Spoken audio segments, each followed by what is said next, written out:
Introduction to inertia, यानी किसी body का इनर्शिया क्या होता है। जैसे ये बात तो हम जानते हैं कि किसी भी अगर बॉडी को हम सिलेक्ट करते हैं, यानी मैटर की वो किसी भी स्टेट में हो, चलें एक सॉलिड स्टेट की बात करते हैं, तो उसमें जो उसके छोटे छोटे पार्टिकल्स जो कि उसको मिला के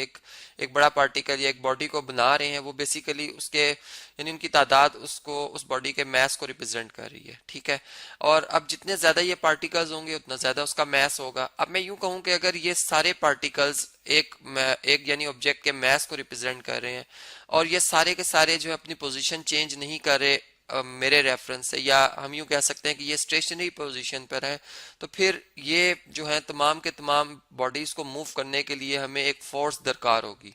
और वो फोर्स इतनी होनी चाहिए कि ये सारे पार्टिकल्स जो है वो मूव कर सकें। अब किसी बॉडी को अगर वो रेस्ट हालत में हो और उसे मूव करना हो तो एक फोर्स रिक्वायर होती है, और वो फोर्स इतनी होनी चाहिए कि ये बॉडी के जितने भी रेस्ट पार्टिकल्स हैं उनको ये मूव कराने के काबिल हो। तो फिर हम कहते हैं कि जितने ज्यादा पार्टिकल्स होंगे उतना मुश्किल होगा हमें उस बॉडी को मूव कराना, और जितने कम पार्टिकल से मिलकर एक बॉडी बनी होगी उसे मूव कराना उतना ही आसान होगा। तो इसका मतलब जो इनर्शिया है बेसिकली वो किसी बॉडी की एक हम पावर को कह सकते हैं कि किसी बॉडी में कितनी की वो पावर है कि वो अपनी उस स्टेट को बरकरार रख सके। यानी जैसे ये रेस्ट में है तो ये रेस्ट में कितनी देर तक रह सकती, जितने ज्यादा इसके पार्टिकल्स जो हैं वो रेस्ट में होंगे और जितने ज्यादा इसमें पार्टिकल्स मौजूद होंगे। और दूसरी बात, अगर हम इस तरह से कहते हैं कि अगर एक बॉडी, चले हम स्पेस की बात करते हैं, ये बॉडी अब जो है वो मूव कर रही है स्पेस में यूनिफॉर्म यूनिफॉर्म स्पीड के साथ या यूनिफॉर्म वेलोसिटी के साथ, हम कहते हैं जी एक स्ट्रेट पाथ में अगर ये मूव कर रही है तो ये स्ट्रेट पाथ में ही मूव करती रहेगी। यानी एक स्ट्रेट पाथ में इसलिए मूव करती रहेगी कि इसको जो इसका इनर्शिया है वो मजबूर रखेगा कि ये अपनी उस स्टेट में बरकरार रहे। यानी फिर वही बात कि अगर हम एक बॉडी को अंडर मोशन स्टडी करते हैं तो जितने ज्यादा उसमें पार्टिकल्स होंगे उतने ज्यादा यानी उसके अंदर एक पावर होगी कि वो अपनी उस स्टेट को बरकरार रखने में उसकी मदद कर रहे होंगे। तो उस बॉडी को रोकने के लिए हमें जाहिर बात है कि उसके मैस के हिसाब से जितना ज्यादा उसका मैस होगा उतनी ज्यादा हमें फोर्स रिक्वायर होगी, तो फिर उसको स्टॉप करना भी हमें उतना ही क्या होता जाएगा जी,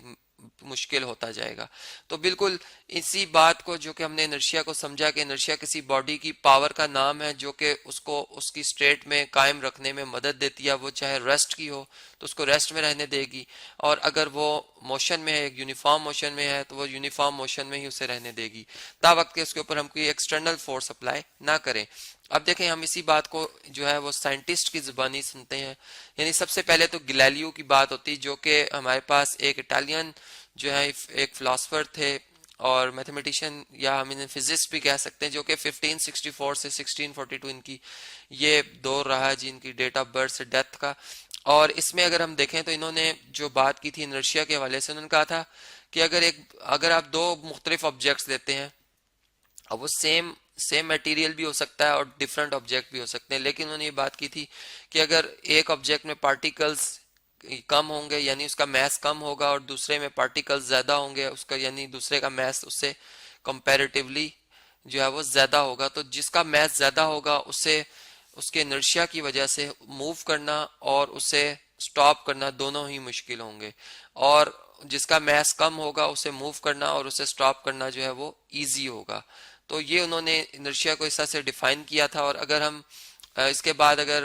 न्यूटन की सर आइजैक न्यूटन की बात करते जो कि 1642 से 1727 ये इनका डेट ऑफ बर्थ और डेट ऑफ डेथ रहा है। और इसके हवाले से अगर हम देखें तो इन्होंने, जो कि एक इंग्लिश जो है हमारे पास फिजिस्ट थे, एक मैथमेटिशियन थे, इन्होंने बात की कि अगर हम एक ही कोई बॉडी ले लेते हैं, कोई भी एक बॉडी ले लेते हैं जिसका एक कोई मैस है, ठीक है, और अगर वो बॉडी रेस्ट में है तो वो हमेशा रेस्ट में रहेगी। जैसे कि मैं बात करता हूँ कि एक बुक है जिसको हम अगर एक स्टोर में रख आते हैं तो अगर 20 साल बाद भी जाएंगे वो उधर ही पड़ी होगी, तो वो रेस्ट में ही रहेगी, वो अपनी पोजीशन चेंज नहीं करेगी ता वक्त कि हम उसके ऊपर कोई एक्सटर्नल फोर्स जो है अनबैलेंस फोर्स जो है या नेट फोर्स अप्लाई ना करें। और इसी तरह से अगर जो है एक बॉडी यूनिफॉर्म मोशन में है तो वो हमेशा यूनिफॉर्म मोशन में ही रहेगी। यानी जैसे मैंने स्पेस की बात की, हमने अपने अर्थ की बात करते हैं, ये एक जो है वो यानी ये एक यूनिफॉर्म मोशन में, लेकिन उन्होंने साथ में बात की थी एक स्ट्रेट पाथ की भी। न्यूटन ने क्या बात की थी जी, एक स्ट्रेट पाथ की भी बात की थी कि अगर बॉडी स्ट्रेट पाथ में मूव कर रही है और यूनिफॉर्म मोशन में है तो वो हमेशा यूनिफॉर्म मोशन में ही रहेगी तावक्त कि आप उसके ऊपर कोई एक्सटर्नल फोर्स अप्लाई ना करें। यानी अब हमें ये बातें समझ में आती हैं जब हम एक बॉडी को अपनी अर्थ के हवाले से देखते हैं कि जब वो हमारी जमीन के ऊपर एक बॉडी मूव कर रही होती है तो इंजन या हम खुद अगर चल रहे होते हैं तो हमें एनर्जी रिक्वायर होती है। अगर वो हमें ताकत होगी तो हम अर्थ पे मूव करते रहेंगे। और जारी बात है कि इसी तरह बॉल को हम फेंकते हैं तो बॉल जो है वो रुक जाती है। इसका मतलब कि न्यूटन्स के इस स्टेटमेंट के मुताबिक, इनर्शिया के मुताबिक, वो जो बॉडी का इनर्शिया है बेसिकली वो उसे रोकता है और वो इनर्शिया जो है वो उसके अंदर मौजूद रहता है। यानी उसको हमने फिर डिफरेंट जो है वो इस तरह से देखा था कि हम जैसा एयर फ्रिक्शन की बात करते हैं, ग्रेविटी की बात करते हैं, वो ग्रेविटी और एयर फ्रिक्शन जो कि एग्जिस्ट करती हैं, फिर कांटेक्ट फोर्स जो कि ज़मीन और जो सरफेस सरफेस यानी ज़मीन की सरफेस और वो ऑब्जेक्ट जो सरफेस के ऊपर मूव कर रहा है उनके दरमियान जो एक फ्रिक्शन होती है वो भी उसे रोकती है। लेकिन दूसरी बात यह है कि वो जो इनर्शिया है, अब इनर्शिया क्यों रुकता है, यानी हमने कहा था एक यूनिफॉर्म मोशन में तो बॉडी हमेशा यूनिफॉर्म मोशन में रहेगी, वो रुकती सिर्फ इसी इन फोर्सेस की वजह से। यानी इन फोर्सेस का मौजूद होना हमें इस न्यूटन के इस स्टेटमेंट के बाद जो है उसका अंदाजा होता है कि वाकई कोई फोर्सेस हैं जो किसी ऑब्जेक्ट के मोशन को रोकती भी हैं। तो इस तरह से अगर हम देखें तो इनर्शिया जो है वो हमने समझा कि एक बॉडी के उस सलाहियत का नाम है जो कि अपनी स्टेट को बरकरार रखने में उसको उसकी मदद करती है। अब अगर इस बात को मैं एक और एग्जांपल से समझाऊं तो इस तरह से है कि अगर हम एक एक कप लेते हैं जी, ये फर्ज करें एक कप मैंने लिया यहाँ पर, ठीक है, और इस कप के ऊपर अगर मैं कोई एक प्लास्टिक की एक शीट, एक इस तरह की एक शीट रख लेता हूँ, ठीक है, और अब इस चलें जी इस शीट को मैं इस तरह से मुकम्मल भी कर देता हूँ। अब इस शीट के ऊपर अगर मैं कोई कॉइन या कोई ऑब्जेक्ट रखता हूँ जो कि इस वक्त अगर हम देखें तो ये दोनों एक दूसरे से कनेक्ट नहीं है, ये एक दूसरे के ये नहीं, ये कॉइन इस शीट के ऊपर पड़ा हुआ है,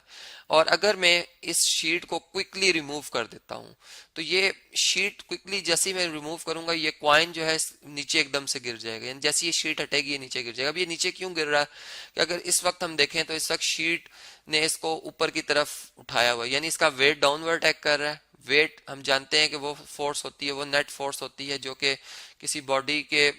जो सेंटर पे, यानी उसका यूनिफॉर्म बॉडी तो उसके सेंटर पे एक्ट करती है और उसको नीचे की तरफ खींच रही होती है ग्रेविटी की वजह से। और नॉर्मल रिएक्शन जो होता है वो बिल्कुल उसी पॉइंट के बिल्कुल ऑपोजिट डायरेक्शन में होता है। नहीं, यहाँ पर होगा नॉर्मल रिएक्शन जो कि इस सरफेस का है जिसके ऊपर इस कॉइन को रखा गया। जैसे ही मैंने इसको रिमूव किया तो अब चूंकि ये क्विकली रिमूव करने की वजह से जो इनमें कांटेक्ट फोर्स थी वो इतनी काफी नहीं थी कि वो इसके इनर्शिया को डिस्टर्ब कर सकती। तो वो बॉडी के इनर्शिया की वजह से, यानी मैं ये कहूंगा कि उसके जो पार्टिकल रेस्ट की हालत में थे वो रेस्ट में ही रहे और वो फोर्स जो हमने इस कागज पे लगाई थी वो इसको मूव कराने में नाकाफी थी। तो कागज हट गया और ये बॉडी जो उसके ऊपर डाउनवर्ड वेट जो एक्ट कर रहा था वो फोर्स इस पे अमल दखल हुई और ये बॉडी नीचे की डायरेक्शन में गिर गई और फिर यहाँ पे प्याले में आके जो है यहाँ पर आ गई। तो इस तरह से हमने देखा कि इनर्शिया जो है डेली लाइफ में मौजूद होता है और कैसे हम उसे महसूस भी कर सकते हैं।